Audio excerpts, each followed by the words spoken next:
My best friend just proposed to me out of nowhere, and now he's accusing me of leading him on after I harshly rejected him because I honestly thought he was joking. So Jordan, 24M, and I, 25F, met in university 2 years ago. We both started at the same time, and because of our ages we were both considered mature students. So we quickly became firm friends as we shared a dorm, and we'd joke around together about us being old enough to be considered mature in our early 20s. We weren't on the same course, but given we lived together, we would hang out pretty much all the time whenever we didn't have a lecture. We joined a bunch of societies together, went drinking every weekend together, etc., etc. It was a pretty sweet gig because it meant we were at least never alone. Obviously we made other friends, both alone and together, but we were always each other's number one at the end of the day. At the moment we're on holiday, and while we haven't hung out constantly, we decided to make plans to visit each other's hometowns, because we're from very starkly different places. Today, we went to mine. Mine is a big city central. This morning we went there and were wandering down the streets, doing some sightseeing because he's never been. There's typically a lot of street sellers here, trying to sell you everything from hot dogs to fluffy Pokemon hats. I decided I wanted to get a caricature done. I've never had one, and I thought it would be funny to get and hang over my bed when we got back for term. I asked Jordan if he wanted to get in, and he refused. No worries, so I sat down to get it done. They don't take very long, 5 or 10-ish minutes, so I looked straight forward at the artist the entire time. He finished the caricature. I loved it. So obviously I turned to show it properly to Jordan. When I turn though, I literally don't even know what to say. He's down on one knee holding up a ring box. I don't even really know what he said, if he did the whole proposal speech thing, because I was so confused, I was barely paying attention. Remember again, this is a super busy tourist city, so this has drawn a mini crowd now, coming over to cheer us on. I couldn't help but burst into laughter. To be honest, I thought this was some kind of odd prank type thing. We've never been the prankster types or whatever, but I couldn't come up with a reasonable explanation. So I just laughed and laughed and laughed, until I looked at Jordan and he looked genuinely heartbroken. So obviously I asked him something along the lines of, "You are not being serious?" This is the only thing I remember him saying. He shut the box, stood up, shrugged and said, "I guess not anymore," and then walked off. This left me standing pretty awkwardly in this gathered crowd of people, a lot of who were giving me dirty looks, which made me incredibly uncomfortable. The plan was to meet back up at the hotel that we had booked rooms next door to one another. So I figure that's where he's going and head back that way. But he's not there. So I wait, and he still doesn't return. I text him out of concern. This was at 1:15 p.m. It's currently 6:20 p.m. as I'm writing this, just asking if he's okay. He responds with a long message back, which I would post because it's an odd read, but I won't out of respect for his privacy, in which he basically accuses me of leading him on, asking why I didn't break up with him sooner, saying I had publicly humiliated him and that he thought I loved him the same way and that he felt our relationship was strong enough to consider taking the next step. Now this is completely out of left field. I literally have got no clue where in the world he's got this idea from. The closest we've ever physically been is a hug, hello and goodbye. I've never even jokingly flirted with him, for exactly this reason. I've had too many friendships collapse because they can't tell the difference between serious interest and joking banter in friendships, so I've been extra careful to not.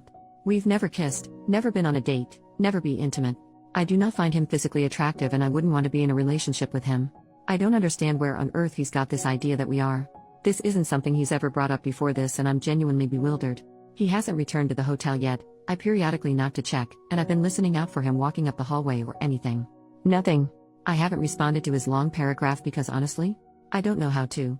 I'm just so stunned and taken aback that I genuinely have no idea where to go from here or what to do. I haven't told anyone I know in person yet, mostly because I don't want to bring this up to people who know Jordan. So here I am turning to strangers on Reddit instead. What in the world do I do? Update, the next day. Hey, I'm not dead. I'm back at my parents' house at the moment and I'll be staying here until school picks back up and a bit instead of traveling around. It's nice to be home anyways. Jordan did in fact not come back to the hotel.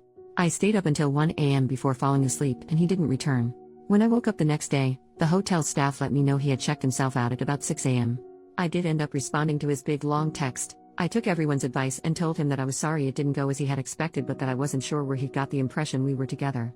I said I'd be happy to sit and have a discussion about it all so we could make sure we're on the same page. He was not happy about this at all. And he again went off with a bunch of the same type of thing he'd said in his first message. It didn't really seem to be going through his head at all. Even in these new texts he kept referring to this all as me breaking up with him, despite me explicitly telling him we are not and never have dated. Again, all his messages were very clear and coherent, even if what he was saying was not based in reality at all. He wasn't sending paragraphs, just sentences in really quick succession, which was blowing my phone up. He told me he didn't want to meet up with me to talk because I had ripped out his heart and crushed it in public. I did ask him for specific instances he could recall between us that made him think we were dating, but he completely ignored the question and just kept going on and on about how hurt he was that I was breaking up with him and how he felt his world was ending. He said he loved me more than anything and had felt so confident that I had too, which is why he felt so certain about proposing to move our relationship along.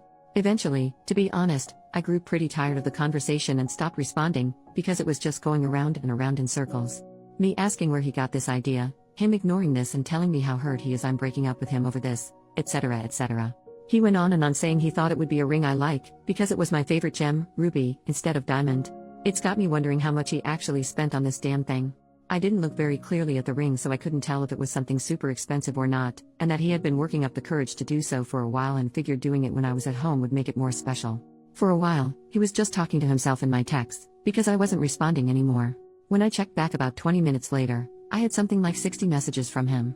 Granted, they were all one sentences. At the very end he apologized and told me that it didn't matter anyway because I wouldn't see him around anymore. Obviously I was concerned, so I asked for clarification. He said that he was going to drop out of university and go back home because he couldn't deal with the shame.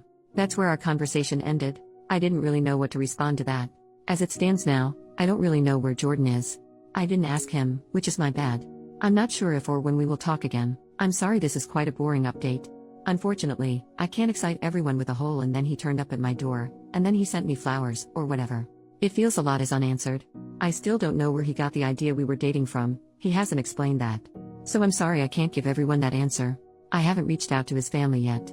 I did consider it, but if he's not having a mental health crisis, I don't really want to involve them unnecessarily. Edit to update further, so adding on, a lot of people said I should ask our mutual friends if he's ever brought this up before. Ever suggested we were dating, etc. All of the people I've asked, granted it was only 5, said that they've not got a clue and he's never mentioned it before now. I don't know then if this is something that he's newly started thinking, if it's been something long-term, etc.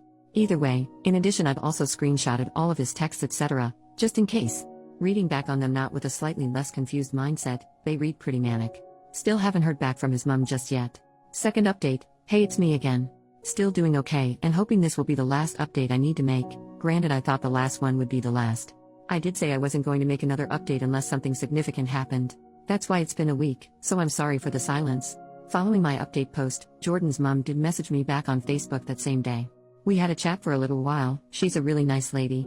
She agreed though that this was incredibly out of character for Jordan, and in fact, she mentioned a few other things that she had noticed as being off about him in the last few weeks. Nothing crazy, just things here and there she'd never known him to do or say. I spoke with her at length about Jordan's mental health and potential psychosis, and she told me that there is a history of mental illness on his dad's side, including a paternal uncle unaliving himself, but that she doesn't know all that much about it because they've not spoken to one another in quite a long while. Our conversation lasted about an hour. I showed her Jordan's texts and she agreed that they sounded quite manic, regardless of how coherent they were. A lot of people also asked if he had told our mutual friends and acquaintances that we were dating. I did message our mutual friends, our dorm mates, etc., and they all basically said they've got no idea what I'm talking about. So it seems he's just been sort of having these thoughts by himself without expressing them. I don't know how to get in contact with his close friends that we don't share, so I can't really ask them. Anyway, for a few days, that was it.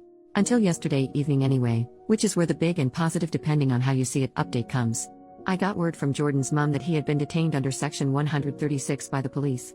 For anyone not from the UK or who, like me, doesn't know what that is, from what I can tell it basically means he was suffering from an obvious mental health disorder in public, with their behavior concerning enough that they're a danger to themselves or to others, and police think they need immediate and urgent care before he goes and murders a healthcare CEO. Kidding, bad joke by Reddit Rave. What I know from here is pretty minimal. I'm not sure where he was taken to, but his mum said that he would be there for the day while they perform a mental health assessment, so I assume that's what they're doing today. She said that essentially he had been out in the streets yelling about things, she didn't specify what, and intimidating other people on the street. He was throwing things around and generally just causing a lot of issue. Police got called because people thought that he was drunk. They established he wasn't, not sure if that's just from how he was acting, breathalyzer, etc. I honestly don't really know how it works, and that's all I know. His mum and I again had a chat and we sort of assumed that mental health and psychosis is likely right. The rejection of the proposal probably set him into a spiral of getting worse in the last few days, bringing us to where we are right now. I do feel pretty awful about that. I'm doing my best not to blame myself, but it's hard not to feel like I caused it.